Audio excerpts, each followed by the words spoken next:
Subscribe करें हमारे channel dream पाठशाला को। नई वीडियोस की जानकारी के लिए बेल आइकन जरूर दबाएं। हेलो, नमस्कार दोस्तों, स्वागत है आपका ड्रीम पाठशाला में। आज हम MPSI 2017 previous year paper math का सेक्शन सॉल्व करेंगे। जैसे कि हमारी सीरीज चल रही है उसी के अकॉर्डिंग हम चल रहे हैं। आज हम 27 अक्टूबर 2017 जो शिफ्ट फर्स्ट में पेपर हुआ था उसको सॉल्व करने के लिए जा रहे हैं। स्टार्ट करते हैं फर्स्ट क्वेश्चन से। देखिए, इसमें लिखा है एक आयत की लंबाई चौड़ाई से दोगुनी है। ठीक है, यदि आयत का क्षेत्रफल यानी एरिया इतना है तो बताइए लंबाई क्या होगी। देखिए, आपको पता है कि जब आयत है यानी रेक्टेंगल है तो उसमें दो चीज़ होती है मेन। एक होती है लेंथ, क्या होती है, एक लेंथ, और एक होती है हमारे पास ब्रेथ। ठीक है, या तो लेंथ होगी या फिर ब्रेथ होगी। आपसे बोल दिया जा रहा है कि आयत की लंबाई चौड़ाई से दोगुनी है। चौड़ाई अगर एक है तो ये कितनी है, दो, दोगुनी है, दोगुनी कर दी। और आयत का क्षेत्रफल कितना है, 1250। जैसे ही 1250 दिया जा रहा है, आपको पता है इन दोनों का गुना होता है तो क्या बनता है, लेंथ इंटू ब्रेथ क्या बनता है, एरिया बनता है, क्षेत्रफल बनता है। ठीक है, तो आपने कहा कभी भी अगर मल्टीप्लाई में रेशियो जा रहे हैं, जैसे कि यहाँ पे लेंथ इंटू ब्रेथ कभी भी जा रहे हैं तो आपको इनकी वैल्यू एक्स में ले लेनी है। अगर ये प्लस में जा रहे हैं, माइनस में जा रहे हैं तो आपको लेने की जरूरत नहीं है। लेकिन जैसे ही ये मल्टीप्लाई में जा रहे हैं तो आपको लेना ही पड़ेगा, नहीं आपका सवाल गलत हो जाएगा, सॉल्यूशन निकलेगा ही नहीं। तो हम क्या मानेंगे, इसे 2x मानेंगे, इसे x मानेंगे। लेंथ इंटू ब्रेथ क्या बनाता है, एरिया बनाता है। लेंथ इंटू ब्रेथ एरिया बनाता है। जल्दी से करिए, 1250 दिया जा रहा है और 2 करेंगे 2x² आएगा। ठीक है, इससे काटिए जल्दी से, 625 आ जाएगा। ठीक है, x²। इसका वर्गमूल करिए, क्या आएगा इसका वर्गमूल, जल्दी से बताइए। इसका वर्गमूल क्या आएगा, इसका वर्गमूल आएगा 25 आएगा। तो आपको पता चला 25, x की वैल्यू 25 है। मुझे तो लंबाई निकालनी है। लंबाई क्या दी गई है, लंबाई दी गई है 2x। लंबाई क्या मानी थी, 2x। चौड़ाई क्या मानी थी, ये यहाँ पे लिख देते हैं, इसको 2x मान लेना। वैल्यू 2x मानी थी लंबाई, और ब्रेथ क्या मानी थी, x मानी थी। मुझे तो भाई लंबाई निकालनी, लंबाई 2x है, मल्टीप्लाई करके क्या आ जाएगा, 2 की वैल्यू 25 की वैल्यू 2 बार मल्टीप्लाई करो क्या आएगा, 50 आ जाएगा, 50 मीटर। ऑप्शन क्या आ जाएगा हमारा, जल्दी से देख लीजिए। ऑप्शन हमारा आ जाएगा 50 मीटर। ठीक है, पहला तरीका हो गया।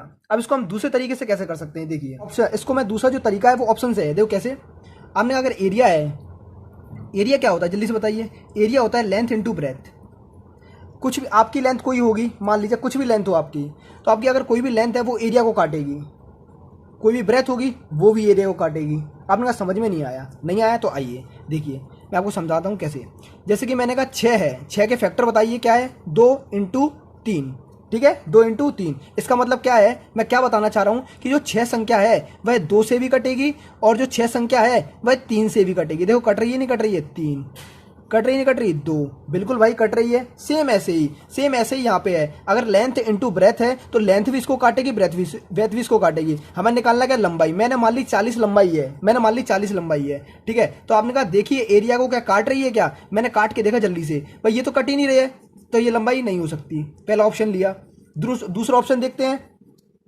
दूसरा ऑप्शन क्या हो सकता है, 60 दिया है। जैसे ही आपने 60 देखी लंबाई, आपने काटा 1250 को 60 से, आपने ये भी नहीं कट रहा, काट के देख लीजिएगा, नहीं कट रहा। ठीक है, आपने सी पे आए, आप सी पर आए, सी पे आपने देखा 50 दी जा रही है लंबाई, काट के देखो जल्दी से। आपने काटा, यहां से काटा, यहां से काटा, यहां से काटा, यहां से काटा, 25 आ गया। आपने कट गया यार, ये 25 है, ओ सॉरी, क्या 25 आ गई। क्या आपने देखा ये कट के क्या आई होगी, कट के ये क्या आई होगी, आपने जैसे यहाँ पे 2 को काटा था क्या आया, 3 आया। तो जैसे ही आप इसको लेंथ को काटोगे तो क्या आएगी, ब्रेथ आएगी। सेम वही हुआ, जैसे ही आपने काटा ब्रेथ आ गई। क्या आपने देखा लंबाई तो मैंने 50 ली थी, ब्रेथ मेरी 25 आ गई। क्या ये दोगुनी नहीं आ गई, बिल्कुल आ गई। ऑप्शन से तुरंत कर सकते थे, क्या कर सकते थे, ऑप्शन से। आपने ये बहुत बड़ा लग रहा है, कुछ बड़ा नहीं है। यहाँ पे देखो 40 काट रहा है, क्या यहाँ पे हमें वैसे ही देख लेना चाहिए था, कंप्यूटर जो मॉनिटर है वहीं पे देख लेना चाहिए था उसके ऊपर कि 40 तो इसको काट नहीं रहा, तो ये नहीं हो सकता। 60 इसको नहीं काटा, ये नहीं हो सकता। ये इसको काट रहा है, ये भी नहीं काट रहा है, तो ये भी नहीं हो सकता। सिर्फ एक ही काट रहा है, तो ये आंसर हो सकता था। हम इस तरीके से भी सवाल को कर सकते थे। ये तो मैंने आपको बताने के लिए, समझाने के लिए इतना कर दिया है। ये तो चलिए सेकंड क्वेश्चन करते हैं जल्दी से। इसमें लिखा है ए तथा बी किसी काम को 12 दिन में कर सकते हैं। मैंने लिख लिया, ए प्लस के बी किसी काम को 12 दिन में कर सकते हैं, और बी सी किसी काम को 15 दिन में कर सकते हैं। मैंने लिख लिया, और सी ओ प्लस ए किसी काम को 20 दिन में कर सकते हैं। जो दिया था वो लिया था। ऐसे सवालों करने के लिए जो दिया है बस वो लैंग्वेज समझ के लिखते जाया करो। ठीक है, ठीक है, ये बना लिया। आपने कैसे बोला, ए अकेला उस काम को कितने दिनों में करेगा, तो आपने कहा काम करेगा, पहले हम इसको सॉल्व कर लेते हैं। इसका वर्ग कितना है, आपने 60 मान लिया, 12 पंजे 60, 15 चौके 60, 20 तीय 60। ठीक है, लेकिन जैसे ही आप इसको काउंट करोगे तो आपने कहा ए 2 बार, बी 2 बार, सी 2 बार, सब 2 2 बार आ रहा है, तो हमने तुरंत ऐसे लिख दिया ए प्लस के बी प्लस के सी। ठीक है, आपने कहा 5 4 9 3 12, 12 आगे इसको काटो कितने 6, मतलब इन सब लोगों की एफिशिएंसी आ गई 6। हमें निकालनी है किसकी, हमें निकालनी है ए की। तो आपने अगर मुझे ए की निकालनी है, ए की एफिशिएंसी, ये क्या है सर, एफिशिएंसी है, ये डेज है, ये वर्क है। आपने ए की एफिशिएंसी निकालनी है तो मैं बी प्लस सी की देख लेता हूँ कितनी है, 4 दी जा रही है। बी प्लस सी की क्या है, 4 है। अगर इसकी 4 है तो इसकी कितनी होगी, 2, डायरेक्ट लिख दिया मैंने। 60 काम है और 2 एफिशिएंसी ए की है, तो कितने दिनों में करेगा, मैंने कहा ए तो भाई 30 डेज में कर देगा। ठीक है, 30 डेज में कर देगा, ये आंसर हो जाएगा। थर्ड क्वेश्चन करते हैं, देखिए दो संख्याओं का अनुपात 5:8 के अनुपात में उनका अंतर 48 है, तो छोटी संख्या बताइए। आपको होता है अंतर, जब रेशियो दिया जा रहा है अंतर हम यहीं से निकाल सकते हैं। आपने कहा कितने का अंतर है, 3 का अंतर है, लेकिन दिया कितने जा रहा है, 48 का, 48 का अंतर दिया जा रहा है। ठीक है, तो आपने कहा इससे काटो कितनी बार आएगा, 16 बार। छोटी संख्या बताओ क्या है, 5 है कि 8 है। अब छोटी संख्या 5 है तो कितना आ जाएगा, 80, 16 पंजे 80, ये आंसर आ गया। इतना छोटा सवाल दिया था ये वाला। चलिए करते हैं फोर्थ क्वेश्चन। देखिए ये जो सवाल दिया गया था, ये बोर्ड मास के, ऐसे सवालों को हम बोर्ड मास के मेथड से करते हैं। ठीक है, बोर्ड मास आपको पता होगा, कुछ मत करिए, सिंपल से ऐसे लिखते जाइए, 0.2 लिखिए। आप इसको ये भी नहीं करते, आप तो बस देख लेते कि आपको क्या, सबसे पहले आपको ब्रैकेट खोलना है, ब्रैकेट के बाद फिर आपको डिवाइड करना है, ये दोनों खोलने हैं। तो आपने कहा इनको तो कुछ बिगड़ेगा नहीं, तो आप तुरंत प्लस कर लेते हैं। यहाँ पे क्या कर लेते, 0.22 कितना हो जाएगा, 0.4 हो जाएगा, माइनस के 0.2, आपको बताइए ब्रैकेट खुलेगा मल्टीप्लाई में जाएगा, तो डिवाइड पे कोई असर नहीं डालेगा। जब डिवाइड पे नहीं डालेगा तो आप क्या कर सकते हैं, डिवाइड को मल्टीप्लाई में चेंज करते हैं तो क्या हो जाता है, 0.2 हो जाता है। मल्टीप्लाई में तो ये बैठा ही था, मल्टीप्लाई में ये बैठा था, इसको करोगे तो क्या आएगा, इन दोनों का ब्रैकेट को खोलोगे तो क्या आएगा, 0.04। ये आपको प्रैक्टिस करनी पड़ेगी, तब इतनी जल्दी आ पाएगा कि ब्रैकेट को खोला ये आ जाएगा, हमें पता चल गया कि ये इन पे असर कोई नहीं डालेगा, और ये मल्टीप्लाई में आएगा तो डिवाइड पे असर नहीं डालेगा। तो मैंने यहीं पे खोलता चला गया, इसको काटोगे ये बार कट जाएगा, क्या आएगा 0.4 माइनस ये तो कट गया 0.04।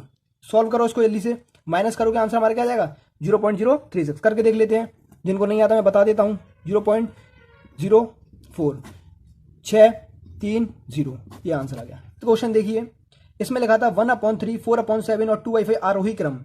आरोही क्रम यानी बढ़ते हुए क्रम में लगाना है, पहले छोटा फिर उससे बड़ा फिर उससे बड़ा उससे बड़ा, ऐसे लगाना है। तो ऐसे सवालों करने के लिए दो तरीके हो सकते हैं।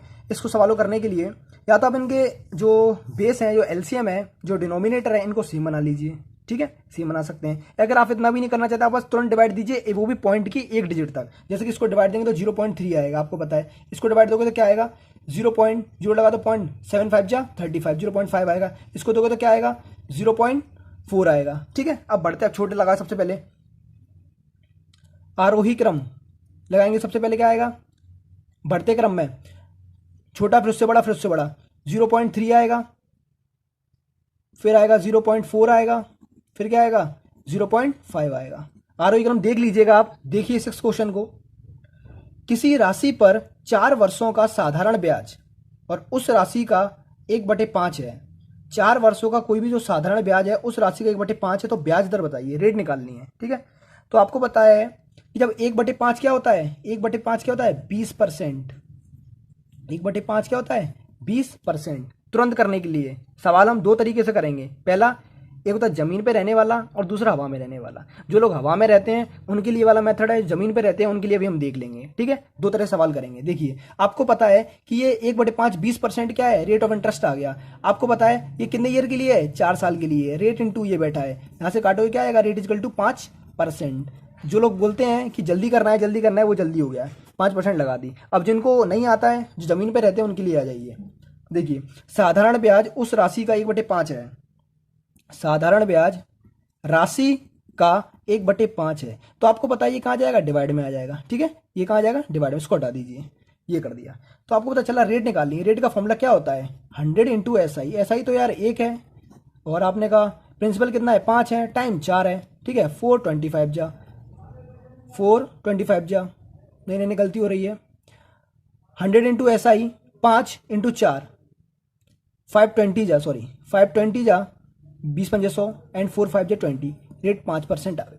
ठीक है, ये हो गया हमारा बेसिक मेथड, समझ लो, कुछ भी समझ लो, ये उससे सवाल हो गया। सो अब हम करते हैं 7th क्वेश्चन। भाइयों अगर वीडियो पसंद आ रहा हो तो वीडियो को लाइक जरूर करिएगा और कमेंट करिएगा और इसको शेयर जरूर करिएगा। ठीक है, ताकि हम ये सीरीज कंटिन्यू कर पाएँ। आप सपोर्ट दिखाएंगे तो हम ये सीरीज पूरी कंटिन्यू करेंगे। छोटे छोटे सवाल हैं SI के अंदर आते हैं, और उन्हीं को हम सॉल्व कर रहे हैं। लेकिन ये किसी के लिए, कुछ लोगों के लिए डिफिकल्ट हो सकते हैं क्योंकि उन्होंने पढ़ा नहीं है, किसी को मैथ डिफिकल्ट लगता है, उसी के लिए मैं सॉल्यूशन दे रहा हूँ। और मेरे करने से किसी का फायदा हो सकता है तो ये बहुत अच्छी बात है, वही मैं कर रहा हूँ। ठीक है, देखिए अब ये क्वेश्चन था, 120 मीटर लंबी एक रेलगाड़ी प्लेटफॉर्म पर खड़े एक व्यक्ति को पार करने में 10 सेकंड का समय लेती है, तो रेलगाड़ी की चाल बताइए। आपको तो चाल बताने के लिए भैया मुझे तो डिस्टेंस चाहिए होती है और टाइम चाहिए होती है। ठीक है, तो आपने कहा 120 मीटर क्या है, लंबी रेलगाड़ी है, ये तो भाई खड़ी एक व्यक्ति को पार कर रही है, व्यक्ति को। अगर ये व्यक्ति को पार कर रही है तो 120 लिखेंगे, अगर ये प्लेटफॉर्म को पार कर रही होती तो उन्होंने प्लेटफॉर्म की लंबाई दी जाती, क्योंकि रेलगाड़ी के साथ किसकी लंबाई जुड़ती है, मैंने आपको बताया था, आपने पहले वीडियो देखे होंगे तो मैंने बताया था प्लेटफॉर्म की लंबाई जुड़ती है, जो टनल होती हैं, गुफाएं होती हैं, उनकी लंबाई जुड़ती है, और जो ब्रिज होती हैं उनकी लंबाई जुड़ती है, लेकिन मेन की नहीं जुड़ती है। इसलिए मैंने डायरेक्ट 120 लिख दिया और 10 सेकंड में पार करती है ये लिख दिया। ये काटा ये काटा, क्या आ गया 12 मीटर, ये सेकंड में था तो 12 मीटर पर सेकंड हमारा आंसर आ गया, और मीटर पर सेकंड में उन्होंने पूछा था, और 12 मीटर पर सेकंड हमारा आंसर आ गया। देखिए 8th क्वेश्चन, इसमें लिखा है एक व्यक्ति 2000 रुपए 5% वार्षिक साधारण ब्याज की दर से निवेश करता है, 3 वर्ष बाद उसे कुल कितना धन, धन यानी कुल कितना धन, यहाँ पे समझ जाना चाहिए था हमें, कुल कितना धन मिलेगा यानी मिश्र धन यानी अमाउंट। हमें प्रिंसिपल दिया गया है, अमाउंट निकालना है। ठीक है, प्रिंसिपल दिया गया है, अमाउंट निकालना है, और हमें रेट भी दी गई है और 3 वर्ष टाइम भी दिया गया है। तो देखो आपको बताया रेट कितनी है 5%। जैसे ही आपको 5% रेट देखिए, आपको फ्रैक्शन पता होगा सभी को, जो लोग तैयारी करके बैठे हैं, 1/20, आपको तो 20 से 21 कर दीजिए। टाइम अगर कभी 3 वर्ष का दिया जाए तो आप इसका क्यूब कर दीजिए। जैसे ही आप क्यूब करोगे याद होगा आपको, क्यूब इसका आएगा 8000, इसका आएगा 9261। ठीक है, आएगा। आपको पता है अमाउंट निकालना है, यानी ये निकालना है। तो आपने कहा यार 8000 है, लेकिन 8000 रुपए आपके पास थे क्या? नहीं, रुपए तो मेरे पास 2000 थे। तो आपने कहा 8000 यूनिट की वैल्यू कितनी दी गई है? 8000 यूनिट की वैल्यू तो मुझे 2000 दी गई है। ठीक है, तो हमने 3 जीरो से 3 जीरो काटे, 1 यूनिट की वैल्यू कितनी आ गई? वो आपको दिख नहीं रहा, देखिए 1 यूनिट की वैल्यू कितनी आ गई? 1/4। ये नीचे आ जाएगा 1/4 आ गई। ठीक है, 1 यूनिट की वैल्यू 1/4 आ गई। हमको तो अमाउंट निकालना है। अमाउंट हमारा यहाँ पे बैठा है, देखिए अमाउंट बैठा है यहाँ पे 9261 इंटू 1/4। सॉल्व करिए इसे, अमाउंट डिवाइड कर दीजिए, क्योंकि जब 1 यूनिट की वैल्यू तो इतने यूनिट की वैल्यू कितनी आएगी करके देखिए। यहाँ पे काटेंगे 4 2 जा 8, 4 3 जा 12, 4 1 जा 4, 4 5 जा 20 एंड 4 5 20, 2 3.5 देख लीजिए यहाँ पे 2 3 1.5 2 20 एंड 5, ये आ गया। ये हमारे पास क्या बन गया? अमाउंट बन गया। ऑप्शन में देखा, ऑप्शन में यहाँ पे कंफ्यूज मत हो जाना, यहाँ पे 6 और 5 थोड़ा सा फंसा दिया गया इन्होंने ऑप्शन के अंदर। इतने क्लोज ऑप्शन देता नहीं है, लेकिन दे दिए। ये हो गया, ये हो गया हमारा तरीका। लेकिन कोई कह रहे हैं, हमने बोला था कि हम सवाल करेंगे 2 तरीके से, एक तो हवा में उड़ने वाले और एक जमीन पर रहने वाले। तो हम जमीन पर रहने वालों के लिए ये हो गया, इससे और ज़्यादा बेसिक हो सकता है, लेकिन वो बहुत टिपिकल हो जाएगा, एग्जाम में इतना समय नहीं मिलता है। इसको अगर हम दूसरी तरीके से करना चाहें तो कैसे कर सकते हैं? दूसरा तरीका इसका हो सकता है, यदि मैं इसको इफेक्टिव रेट से करना चाहूं। इफेक्टिव रेट क्या होती है? अगर आप 5% की इफेक्टिव रेट निकालना चाहेंगे तो आपको पता होना चाहिए इसकी रेट होती है 15.7625%, ये होती है। ठीक है, ये होती है इफेक्टिव रेट। आपको निकालना है अमाउंट, 2000 रुपये लिखा रहने दीजिए, ये हमारी इफेक्टिव रेट होती है। अमाउंट निकालोगे तो 100 प्लस कर दो इसके अंदर, क्या आएगा? 115.7625%। ठीक है, परसेंटेज आएगा, और परसेंटेज को खोल लिया, यहां से हटाया कितने? 1 2 3 4, 4 जीरो ये लगा दिए, 1 2 3 4।